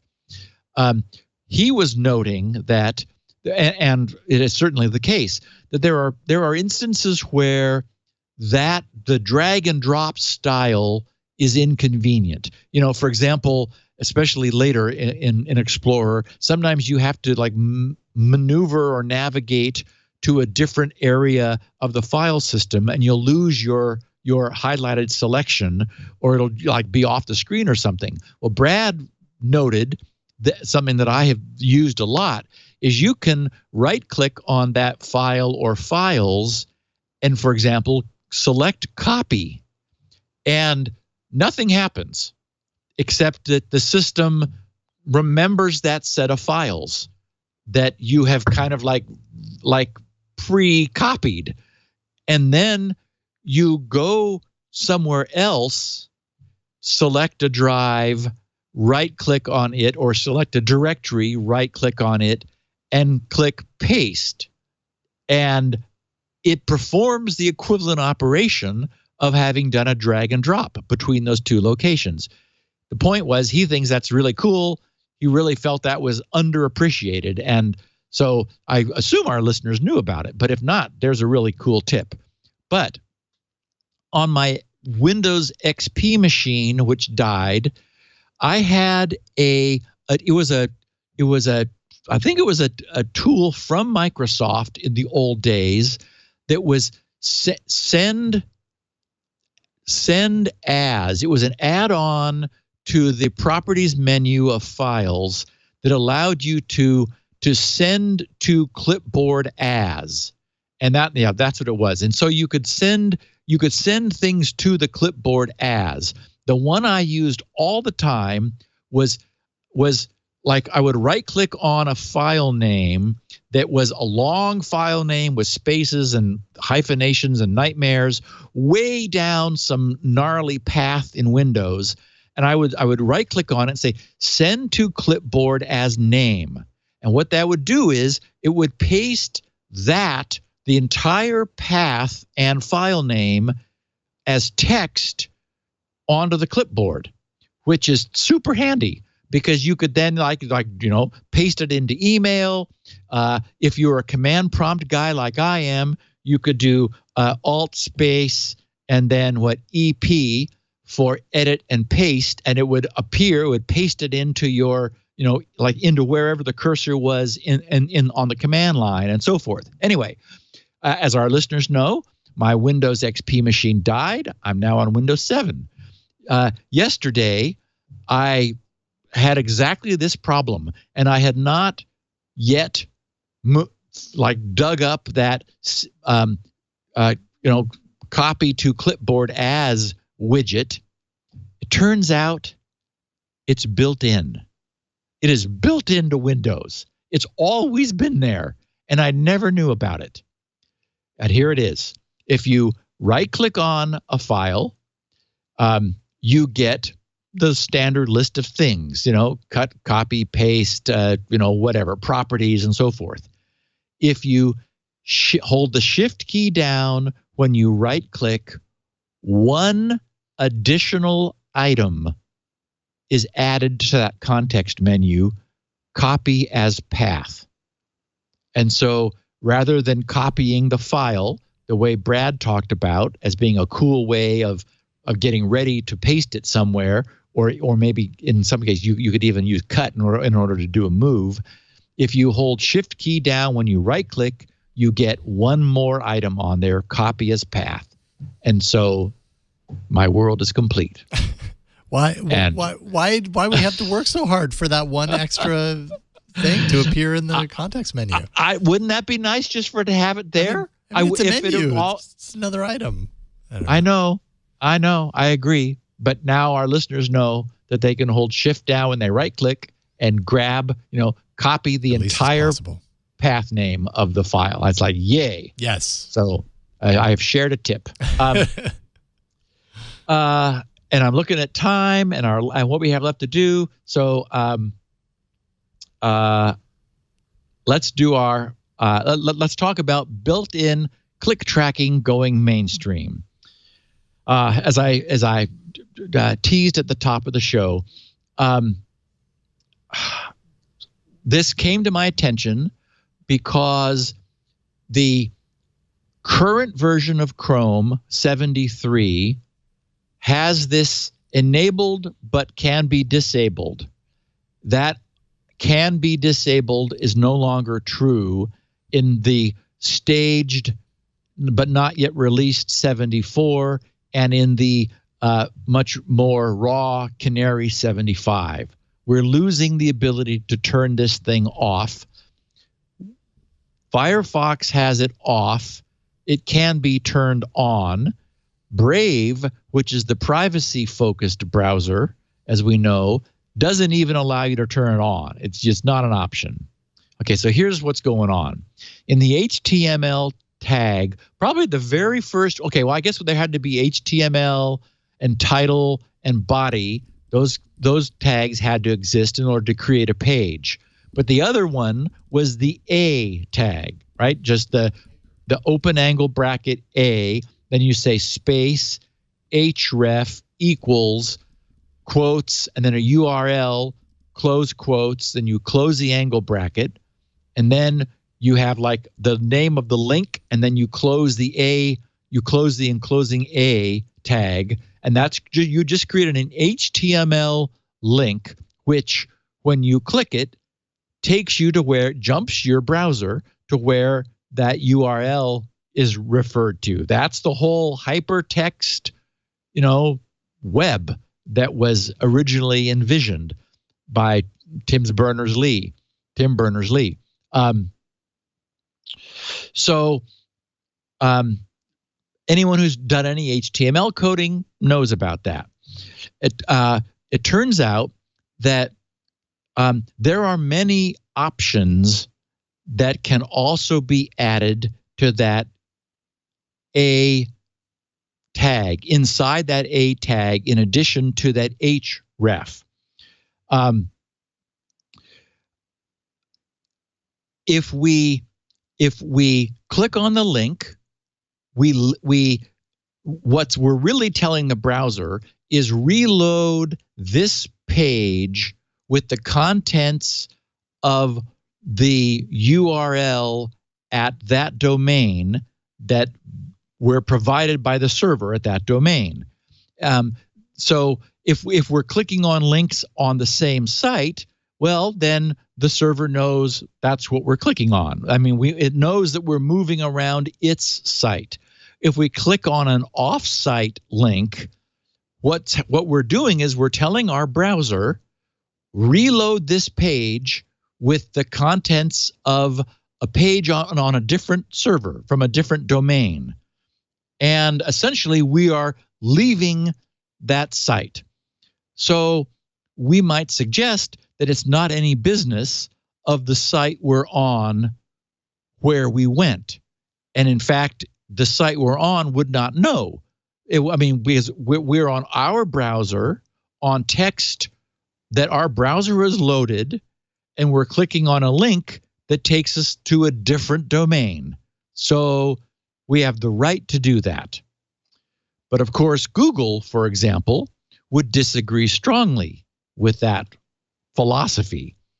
When Google brings us up, presents us with a big list of search results, they are very interested to know which link we click on of those results as we leave their site. I mean, the whole point is we're leaving Google. We're going somewhere else. Thank you very much, Google, for the list of search results. We came to you because we want to leave and go somewhere else that you found for us. Thank you. But of course, Google has evolved a lot since those early days. So they want to know, and they could argue they want to know because it will help them present better search results if they know which links people like from what their automated systems produce. But as I said, things have changed a lot. Now Google wants to know who we are based on which link we chose and build a profile of us. Okay, so in the old days, the traditional way of doing this was with what was called an HTTP redirect. And if in Firefox you right-click on a Google link on Google search results and copy the links, the link address, where the link points to, and paste it into Notepad, you will see that the link does not point to the target site. In fact, what you see in Google's results is fake. That's not where the link points. It's Google's results are not showing you the truth of those links. You right-click on the link, copy the link address, paste that into Notebook.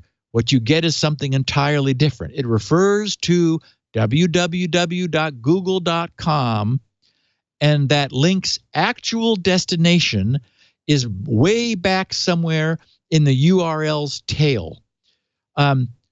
So in this fashion, a link clicked in Firefox first jumps the browser back to Google, passing it the address of the actual target so that Google, after recording that fact, and the user's browser cookie, etc., for tracking purposes, and as I said, to presumably maybe make their future search results better and to certainly learn more about you, then Google redirects the user to the target site. This is the way it's always been. And you were putting up on the screen, and I'll mention that for those listening, in the show notes, I captured the actual URL from a Google link. Last night I put "oh my God" into Google, and I got a bunch of search results. One apparently is a movie from 2009, and so I just right-clicked on the IMDb link for a movie called "Oh My God," and in order to see what came up. This is the link, and sure enough, it is. Oh, I'm sorry. No, that's the. I did this all in Firefox, and sure enough, the A space href equals quote, and so it starts with /URL question mark. Okay, so of course, what the fact that there's no domain there, the backslash means it's going to stay on the current site. So this link is to Google providing a bunch of gibberish stuff, all kinds of who knows what. I mean, it's unreadable nonsense that Google understands because it produced it in the first place, and then Google will then end up sending you your Firefox browser onto this IMDb page. So what's interesting is that the behavior is entirely different if you right-click on the same link in Chrome. Do the same search, same link in Chrome. There you receive the actual target URL directly to which the browser will be targeted. And I show that also in the show notes. If in Chrome you do the same thing, you get a space href equals https://www.imdb.com/title/ and then the title of the page. In other words, in Chrome, it goes direct. How does Google know what link you clicked on? They're not going to let go of you unless they find out who you are and what you clicked on and where you went. Well, the answer lies in the second argument to that URL, which is ping, P-I-N-G, P-I-N-G equals, quote, then there it is, /URL, ? And then a more gobbledygook. So this is using a little-known parameter, long since been around. As I said, like at least a decade, this has been kind of talked about. It's been around. It's been there. Never really formalized. It got formalized in HTML5. So in addition to the anchor is what A stands for, the anchor tag having an href, which is what it's always had, that takes you somewhere. Now it can, as of HTML5, also contain a ping parameter and data. And what does it do? Well, like the name says, it pings any, and I do mean any, other server on the internet with data identifying you, because it's a ping from you, so it will contain a cookie from your browser for that domain, and it is actually issuing a post, an HTTP post is the how we have get and post. So it sends a post with a length of 4 characters, PING. And in the headers, the query headers to the post is additional data. So why the difference?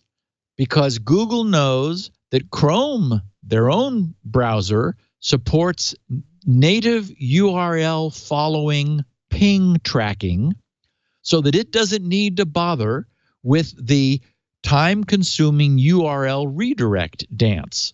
Google generates, as I noted, very different results pages when it's rendering for Chrome versus another browser, or it cannot rely on ping tracking being present.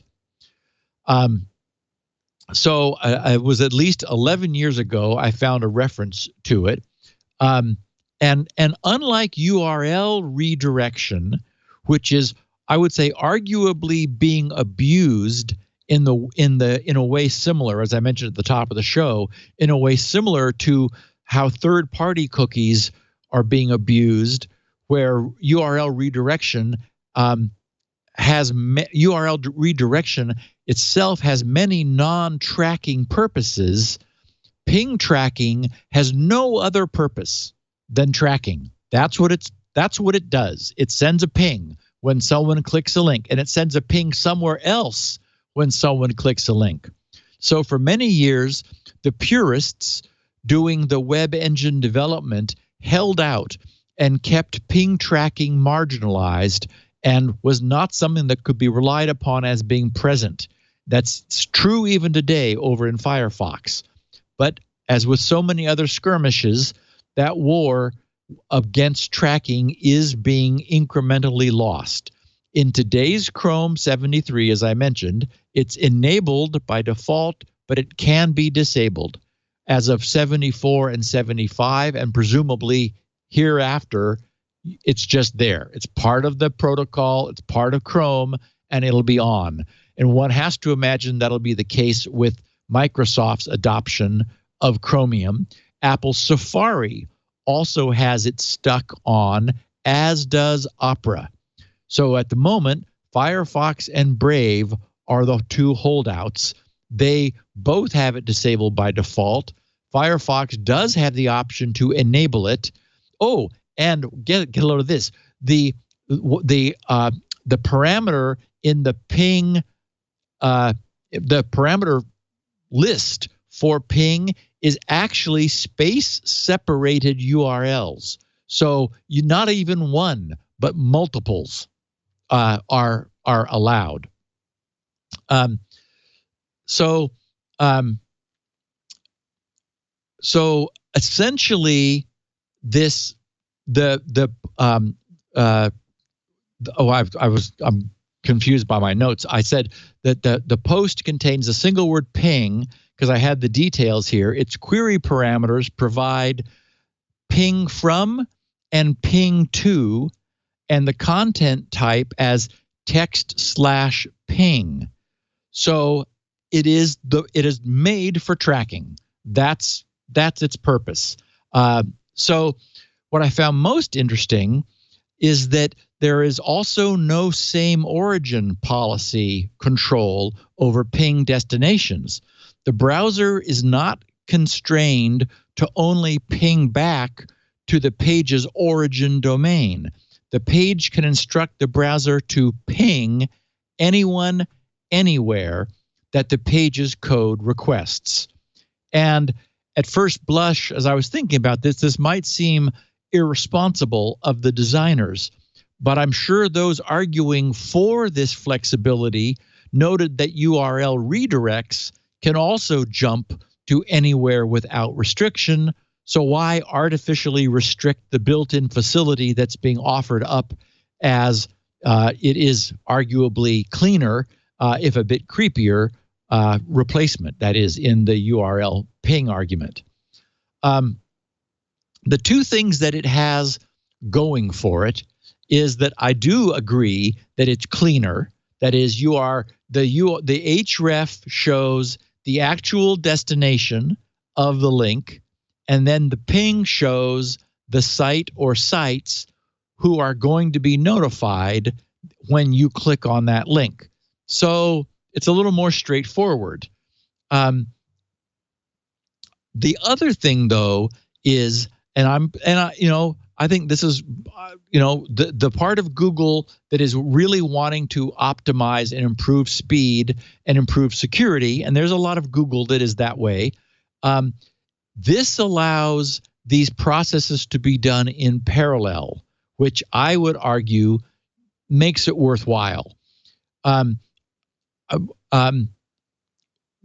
redirect is inherently a serial process.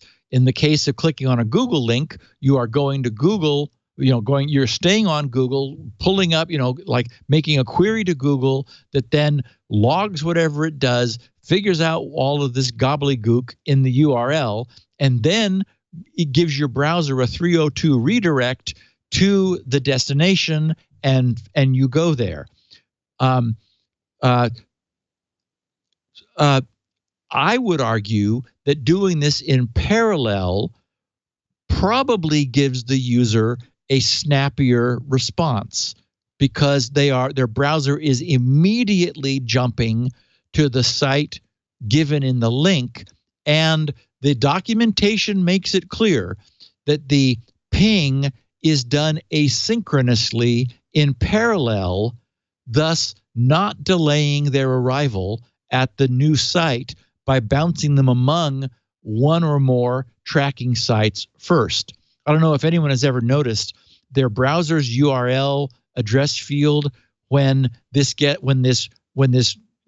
redirection chain gets really ridiculous. You'll see it like flashing with all kinds of nonsense.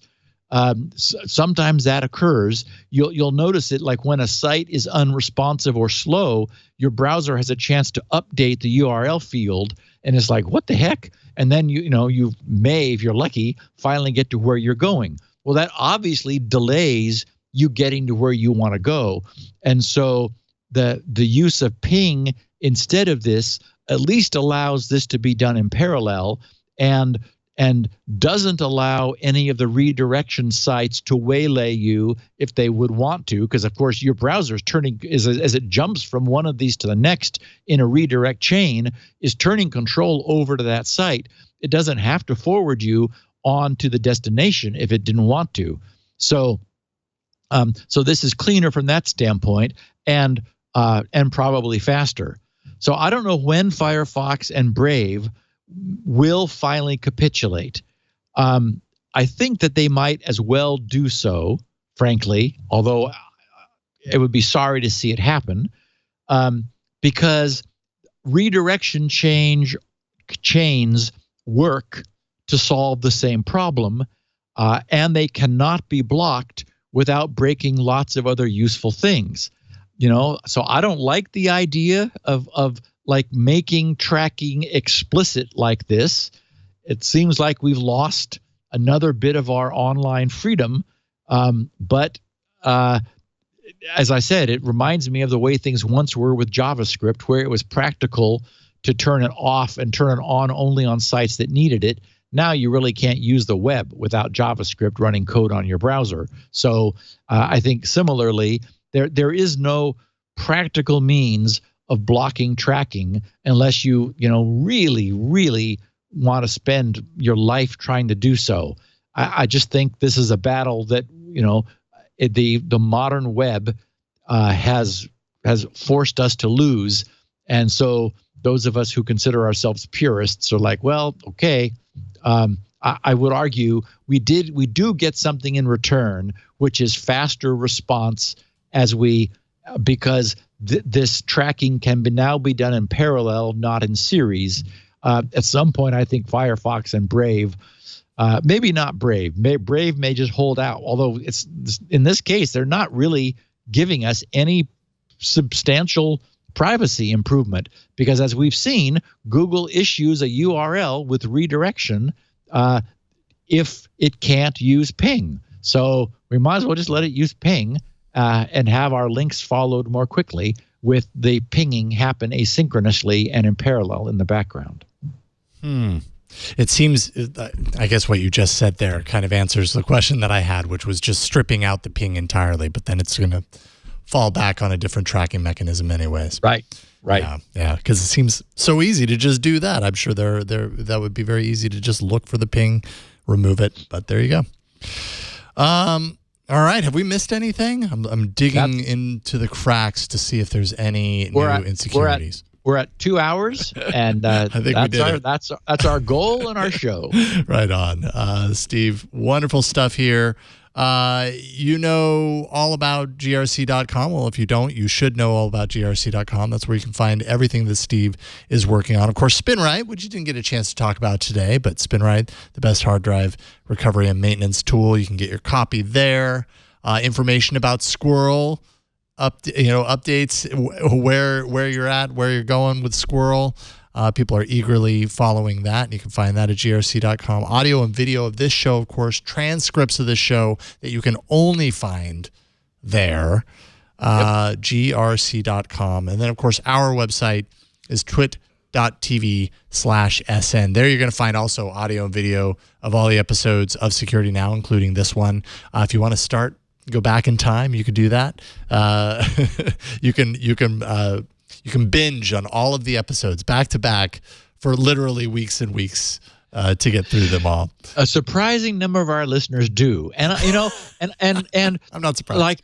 Like more recently, we've just been doing pure news because we've been doing 2 hours a week of pure news. There's so much to talk about, but back, I don't know why it was. I guess things were quieter once upon a time, but we did some deep dives into the fundamentals of processor technologies, how the internet works. I mean, there's a bunch of really good timeless tutorial stuff back there. So I would commend our listeners to considering it if they're looking around for something edifying to listen to after they catch up on all the news of the week. That's right. twit.tv/SN. And also you can subscribe there, of course. This is a podcast, so all the subscription details are there for audio and video.